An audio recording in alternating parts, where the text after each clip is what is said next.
Welcome everyone, this is Michelle Schumann. I'm the Artistic Director of the Austin Chamber Music Center, and our festival is coming up. This is our annual series of Festival Focus where we interview our fantastic artists.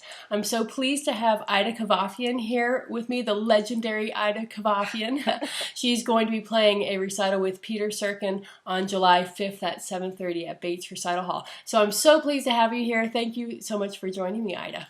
I'm delighted to be with you, Michelle, and I'm looking forward to July 5th Oh, it'll and be... July 4th because I'll be there on the 4th, actually. Yeah, well, and we're planning on, if you want to see fireworks that night, we can set you up. If you want to relax that night, you can do that too. So I'm whatever you're up I'm for. I'm into the fireworks for sure. Great. You had mentioned that you rehearsed with Peter Serkin today, so you must be sort of aglow with a performance and that kind of rehearsal. You've been working with Peter Serkin a long time now. You've been close friends for a long time. I just wanted to talk a little bit about your relationship and how you started playing together. I know he played for your New York debut recital. So tell me a little bit about that relationship. Well, it started around 1972, 1973. I was still a student at Juilliard at the time, and I met him playing on Blanche Moisse's Bach series in Vermont.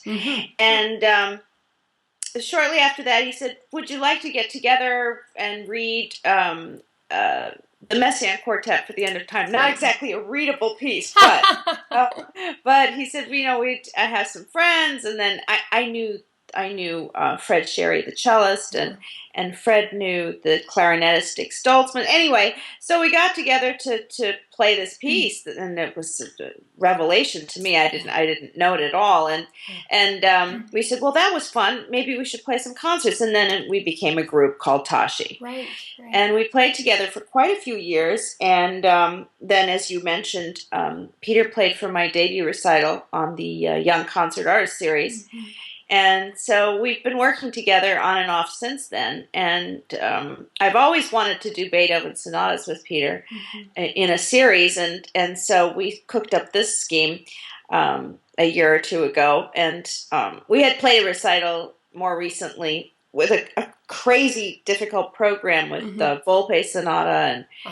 And which leads me to my point about we actually started rehearsing the Beethovens quite a few months ago. I remember when we learned the Volpe sonata, for instance, we started it, and for a year, we started it 2 years before the concert. Wow, yeah. And for a year, we played at quarter tempo, one quarter tempo. That's for a whole year.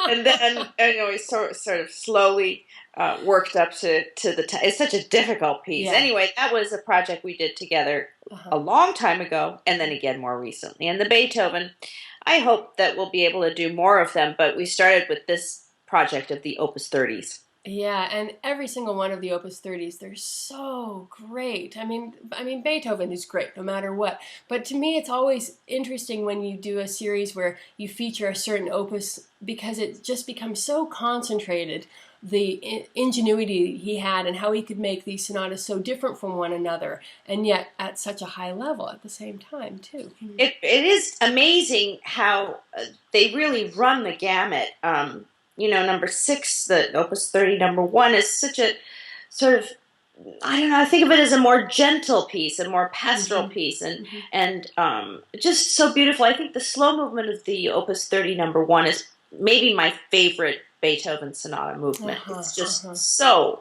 I just feel like he's reached just a level of just almost heaven, I must say. Yeah. And then you go to the number 7 sonata, the Opus 30, number 2, and of course that's in his signature intense C minor, yes, which was the Fifth Symphony, the Third Piano Concerto. Speaking of pianists, and then you go to this sort of more cheery G major, which is the Opus 30, number 3, and it's like it's like a microcosm of his whole life. Those 3 sonatas.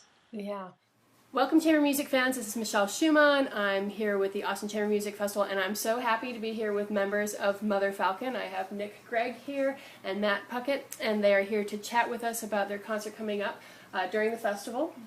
And I kind of love presenting Mother Falcon because Nick, you were a student with ACMC before you guys kind of hit it big, and I remember 2 years ago when you guys won all those awards at the South by Southwest Chronicle Music Awards, and you guys played at the music hall, and like people went nuts. It was really great. Yeah, it was. I think it was a really cool time. How has were you sort of expecting an explosion like that, or was it totally unexpected? And how did it kind of inform how you guys have moved forward? I mean, if you're talking at ACMC, it's informed a lot. Just the idea of how we run the band is much more like a quartet or ensemble than, like, say, a band. We do sectionals, we do certain things, and so we've always just wanted to do this. We want to do this professionally, but at the same time, there's this element of just fun and being able to, on the off days from, like, say, orchestra rehearsal at UT, to be able to then create your own music and hang out. And so we never, the success wasn't geared, or we weren't geared towards the success. But it does show that, people are really out there and ready to hear this kind of music, especially with these classical instrumentations that maybe, the adaptations haven't been done yet, but it shows that there's a huge audience out there and they're hungry for it. Yeah, and I kind of remember a transformation with you, because I think I was just coming into leading ACMC, and you were pretty close to graduating, and I totally remember, and you can tell me if I'm totally wrong about this, but I kind of remember you having this transformation from playing the cello because my parents are making me, and why do I have to do classical music, and this kind of sucks, into this realization that music is really cool, and it's not just in this box, but there are so many possibilities. Yeah. And I think that probably for you came out of this creative process and some of the things that you're doing. Take a 2-year break from lessons. I did Regent, but that was I just tried it on my own, not the greatest results. But I took a 2-year break from actual classical training, because sometimes that does discourage the person when you're constantly thinking, Sunday I have to get this piece ready by this time. Sometimes it makes it much more about the readiness as opposed to the love for it. And so you have to be very critical with yourself, and that comes. That's very hard. And that's part of maturation is actually accepting that criticalness and being that's going to make you better. Yeah. And so during that time, I spent a lot of time with bands, and this idea that really music's universal. You look at Shostakovich and you hear metal music from it, and that was really eye opening to me. And then going back and then playing Beethoven and stuff like that, and wow, in their time that was rock music, or that was hanging out and playing with your friends, totally. That sort of came full circle, and by that point I realized this is really something very beautiful and inspiring, regardless of what time it's from. Right. Well, and that's the thing, realizing that that music, great music, can be composed at any time, and that sort of transfers from kind of era to era. Welcome everyone, I'm Michelle Schumann. I'm the Artistic Director of the Austin Chamber Music Center. We have the festival coming our way very soon, and I'm here with Ivan Trevino. He is the percussionist with Break of Reality, and we're here in his studio, in his Austin studio. I think when I heard you guys, you weren't maybe even yet living in Austin, or just must have been around the same time. Right. Me and my wife moved here about 10 months ago. She is originally from Austin, and I'm originally from Texas. So she went to McCallum High School. Yeah, that's right. And tell us about how you guys met then. Yeah, we met at music school at Eastman School of Music in Rochester, New York. And like I said, we're both from Texas, and I think we've always wanted to come back home and live here. Texas has that allure, doesn't Absolutely, it? yeah. And we're happy to be here. So when I'm not on the road traveling, I make Austin my own. Yeah, that's great. So how great to sort of have it be kind of homegrown, and yet you guys have a career that is keeping you very busy. Absolutely. Many gigs, right? Yeah, absolutely. We just got back from Central Asia.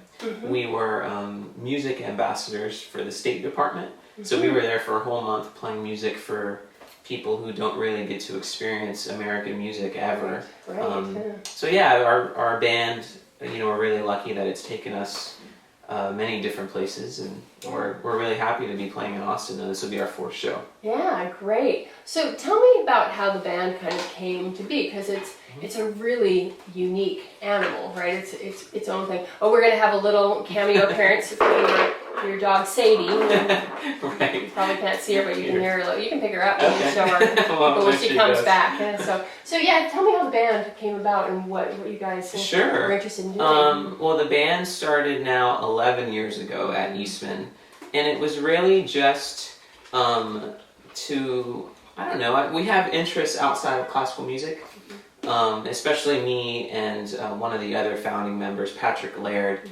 And so many, I think, young classical players do have interests outside of classical music anymore. Absolutely. So it's not like we focus at age 5 and then just stay there, but we're all, we're all involved with pop music or rock music and have those influences. I think you're totally right. And at the same time, if you go to a music conservatory, you do focus on classical music a lot. Yeah. So for us, starting this band and playing kind of classical crossover, indie classical, whatever you want to call it, was really just kind of a break from all of the classical things going on in music school. And that's kind of how it started. It was just a side project. It was just for fun. Our first show was for like 5 people at a coffee shop. And we just started playing more and more, and each concert we played, we started noticing our audiences getting a little bit bigger, and then it just kind of snowballed from there. But it's been a very kind of long path. 11 years is a long time. Yeah, but slow and steady wins the race. Absolutely, right? yeah. And what about repertoire? How did you decide? Like, were you just jamming in the beginning? How did you find your music? That's a great question. Well, one of our cellists had arranged some rock tunes for the band by groups like Metallica, and then he also composed music. So that's kind of how it started. And now I think probably 75% of what we do are original compositions. We really try to compose and have our own voice. Yeah. You must have felt over the years the yearning to do more and more of that rather than absolutely. Covers, right? And I think like if you look at rock bands, they write a lot of their own music. Yeah. Well, they start out usually doing covers. So like if you're in a rock band in high school, you have your favorite band and you're like, let's play this music. There's and a progression, right, you know? Right. And same for us, and that's one of the things that we try to adapt or adopt from rock bands is playing your own music, being your own songwriter, not playing with music stands, we memorize all our music, sometimes we improvise and jam out, like you said, and that'll be something that we'll do every concert, and including the Austin one, we improvise a tune, and it's always different, and we never know really if do you it's start out with good. a tune, like it's a tune that you start out with, or you just kind of start from like... start from nothing, and we don't even know who's going to start it. A lot of the times one of our cellists, Patrick, will start it, but sometimes I'll jump in, or sometimes somebody else will. It's fun. But I'm seeing this instrument here, and I'm seeing you here. Do you want to play anything Sure, little? I can So play. I will pick up the camera, Okay. and let's just have a look at what we're dealing with here. So we've got this marimba here, 5-octave marimba, right? Yeah, you got it. So I like to call it a monster marimba because it's huge, because you can see these like humongous little, what do you call those things that come out The resonators? The resonators, Yeah. and so they have to curve around in order to be... Well, especially on the low end, because Yeah. these sounds are pretty beefy.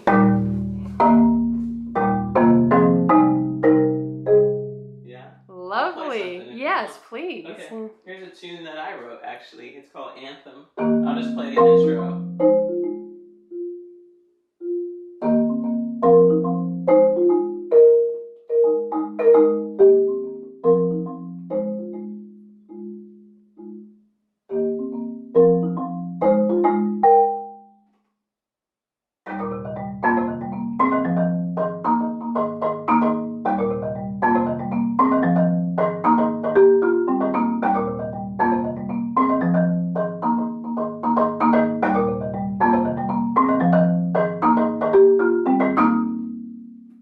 Awesome. That's great. Thanks, Ivan.